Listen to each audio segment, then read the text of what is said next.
هسه اعمار الشباب والاطفال اللي عندها من 25 تحت، من 25 سنه وتحت، ها، بس هذا المقبول. كانت مستضيفه 3 اعمارهم كبار، خفتهم اللي ودتهم مع شقه الكرك. وحاليا في واحد منهم ايش مفقود، اللي مو مبين، اهله بامريكا، وخبته عشان ضلها ايش، اهله بامريكا يبعثوا له مصاري، واخوه بالاردن بعمان الغربيه مو معترف بيه ولا اسمه ولا طالع عليه، اللي اسمه ركان صلاح محمد صلاح، عمره 32 سنه، مخالف، اسمه مش موجود على الكشف. كل ما تجي يعني لجنه تفتش تاخذ تروح تطيره وتخبيه، يكون معها خبر على التلفون جاي بكره تفتيش، تاخذ الهلود هذا ودابها تركض به، عمره 32 سنه، مخالف. وهي الاخت لد عملت لي مشاركه على منشور تقول له كيف كان ابني قبل وبعد. يا زلمه اتقوا الله، اولادكم يا اخوان، اولادكم مش اولادي هذول، اولادكم انتم، ليش يا زلمه بعدكم مستهترين؟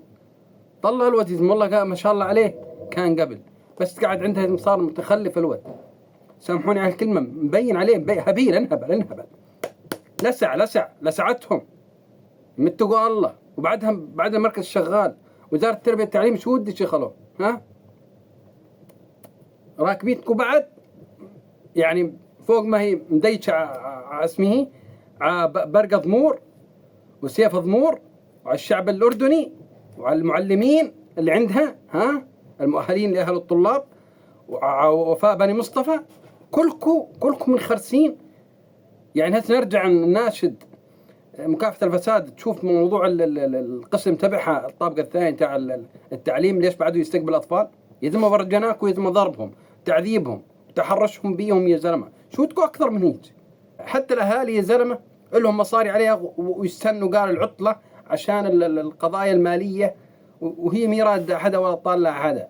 طلعوا قدام عينكم الفيديو انا نزلته عنها، حكيت على فسادها، طلع لي هذا مصعب المسانده، ويقول وقدامكم التعليق يهاجمني، يقول والله حلب بالله اول شيء عندهم الله شربة ميه، السحيجه حلب بالله، ويقول لك ام ياسين اللي هي ايمان الهدبان ما في زيها وقلبها طيب، هاي المشكله بالموظفين اللي عنديها، العيب مش بيها.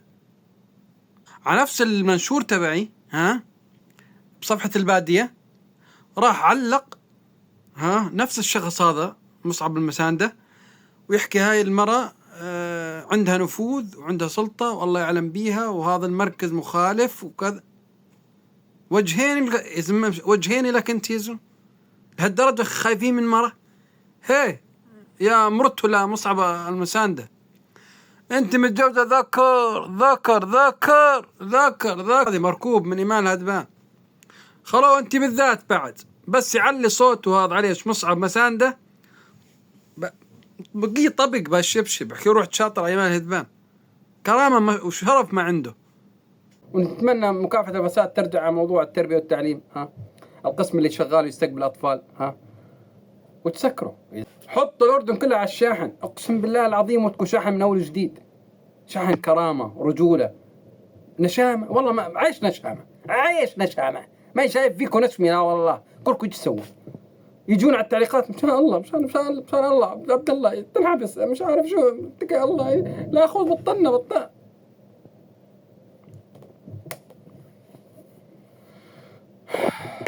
الله.